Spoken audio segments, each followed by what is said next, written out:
Joins us now from the Allen & Company conference in Sun Valley with more on that big news. Julie, good morning. Well, good morning to you, Mike. AT&T's Warnermedia announcing the name of its new streaming service. It's going to be called HBO Max. And the service will launch with 10,000 hours of content, including new deals with Warner Brothers TV. Now, most importantly, this service will have exclusive streaming rights of all 236 episodes of Friends, which happens to be the second most popular show on Netflix, according to Nielsen. Now, HBO Max will also be the exclusive streaming home to Warner Brothers produced shows for the CW, beginning with the fall season coming up. Now, the company also announced exclusive movie deals with Reese Witherspoon's Hello Sunshine, as well as prolific TV producer Greg Berlanti. He's known for making The Flash and Riverdale, among others. Now, this news that Netflix is losing Friends to Warnermedia comes just 2 weeks after NBC and Universal announced it will pull the most popular show from Netflix, The Office, for its streaming service coming up in 2021. Now, Warnermedia CEO John Stankey, as well as Netflix CEO Reed Hastings, are both expected here in Sun Valley, though we haven't seen either of them arrive just yet. Guys, back over to you. All right, Julia, stay with us. You're up early. You'll see them arrive when they do, most likely. For more on all this, let's bring in Tom Rogers, Windview Executive Chairman, former CEO of TiVo and CNBC founder and a contributor, and Frank Louthan, Raymond James analyst who covers this area. Tom, obviously, every emerging player in this world is trying to marshal kind of the known assets that are out there to beef up their offering. Where does it all head? I mean, do you think this is a genuine edge that Warnermedia has going out with HBO Max just to kind of pull in the Friends catalog? And what else does it take, I guess? Well, the first competitive move here has to be rebranding this show CNBC Max. This is the longest show on CNBC, and the great Max Myers is your executive producer. This has to be the CNBC Max. That's your competitive shot. Look, I think the market has this right. This is a yawn for Netflix. 44 of their top 50 shows are Netflix originals. 10 of the top 10 most watched shows are Netflix originals. This metric that's out there in terms of minutes watched because of the tonnage of episodes that something like Friends or The Office has, with 236 episodes out there, yes, it's a popular show, but there are three things that drive Netflix. One is new subs, two is lower churn, and three is the price-value relationship. And Friends is not the key to any of that. It's the original productions which drive all three of those metrics. If it's a yawn for Netflix, is it also not a particular advantage for HBO Max going out and trying to essentially charge a comparable monthly subscription fee to Netflix? AT&T Warner has a much bigger challenge. They got to manage the decline of the traditional business while they're trying to build a new streaming business. And this hurts on the traditional side. They're obviously giving up a lot of license fees, $100 million a year just on this show. They got some melting ice cube problems like DirecTV, which is something that they got to balance in the midst of trying to build a new streaming world. I think it's something that shows some commitment to building streaming. I think it enhances it in some ways. But look, 10,000 hours of programming on streaming just in 1 year. Last year, I think Netflix added about 2,400 hours of new originals in 1 year to a massive library of content.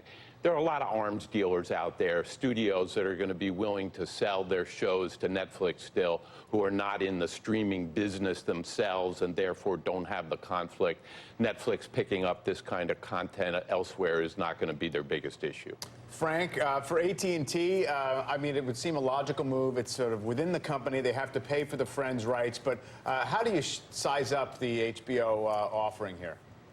Sure. Well, look, I agree with what's been said, and our digital media team also agrees this is not as impactful for Netflix. But look at the other aspect of what they're doing. They have all the original content from HBO, and then if interlaced in that announcement are a bunch of new content that they're going to launch. So clearly having this original content and building those libraries is really what's important. What was disappointing to us is that they pushed the launch out. They have HBO Go. They've already got a platform, and it indicated to us that it was going to be by the end of this year, and now it's being pushed out till next year. I guess it's better if they get it right, but we were hoping that they would have had it a little bit earlier. But clearly, leading with their own content, leading with what they can do best and control is what's really going to ultimately drive the value here.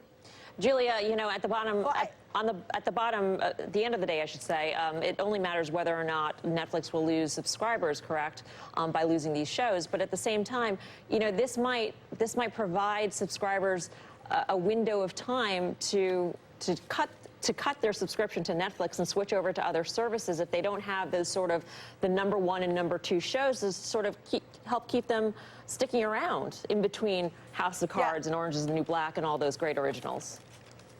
I think that's absolutely right, Melissa. And I think it is worth raising the question about whether people may they may subscribe to Netflix because they want to watch the new show or the new movie that everyone's talking about. But the reality is that a lot of the bulk of the time that people are spending on the platform is watching shows that Netflix is licensing from third parties. And so, I mean, Tom is optimistic that people won't care if all of these popular shows disappear from the platform. But I think the question is, if you look at the wealth of new other alternatives that are entering, whether it's Disney Plus or you have the NBC Universal service that will also launch next fall, or the fact that Hulu and Amazon are also investing in other content, the question is what happens when you have two things: more alternative subscription services and the fact that you have so many of the providers of content to Netflix pulling stuff off the platform. Will the combination of those two things make a difference? Not immediately, but next fall when people say, hey, this HBO Max thing maybe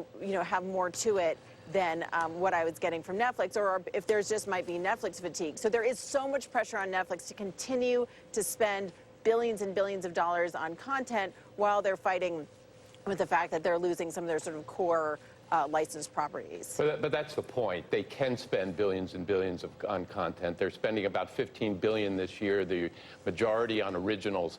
They've created the kind of scale where they can do that, where others are going to be spending a couple $1 billion a year, and there's no way to catch them in terms of new subs, in terms of lower churn, and in terms of a price-value relationship when they have that many originals, particularly of the quality they have coming to the market. Remember, for the first year this year, HBO was not the leader in Emmy nominations. Netflix was, and that's an indication of the kind of quality. Look, in 2013, Netflix set a strategy. Netflix said, we're going to be HBO before HBO can be Netflix, and they did that. But, and I think Friends really... It's also a matter of the investment. I mean, HBO had to pull back an investment as the government had them tied up for almost 2 years. They're greatly increasing that spending. So I think you'll see them come back. But again, it gets down to where you're willing to spend that original content is where you're really going to drive the traffic. But greatly increasing the spending is a pimple in some ways compared to what Netflix is now spending. I think Friends really turns it well. HBO said Netflix is the Albanian army. Man, they're friends. You know what? They're not going to hurt us. We can deal with them. Then they said, well, they're frenemies. And we're addicted to the fees that Netflix give us. We know ultimately they're going to hurt us. And they couldn't get off the heroin, to use another entertainment double entendre. And now it's their enemies. These guys are going to eat our lunch if we don't get into the streaming business. But Netflix has such a massive lead, it's really going to be tough to catch. But Netflix does have a massive lead, but I also think you have to look at the fact that shows like The Office and shows like Friends are very unusual. There just aren't that many properties like that have so many seasons, so many episodes, and people get sucked into. So I think it'll be interesting to see once people realize that you have services, whether it's like Disney Plus or now HBO Max, that have those tried and true series that have a built-in fan base, the kinds of shows people are going to watch over and over. And Netflix has to create such a volume of shows to find one or two that will get anywhere close to that kind of popularity. So Netflix also sort of has the issue of the fact there's so much content on there, they really have to work on making sure that that content that's right for the individual viewer can surface. Because a lot of people, especially in Hollywood, are talking about the fears that their great content is going to get lost in the mass of hours that is on Netflix. Yeah, and obviously Netflix for now playing by kind of Amazon rules, Wall Street letting them spend all this money and have this very high valuation on the way to real profitability. We'll see how long that lasts. Guys, we have to wrap it there. Tom, Frank, and Julia, thank you very much.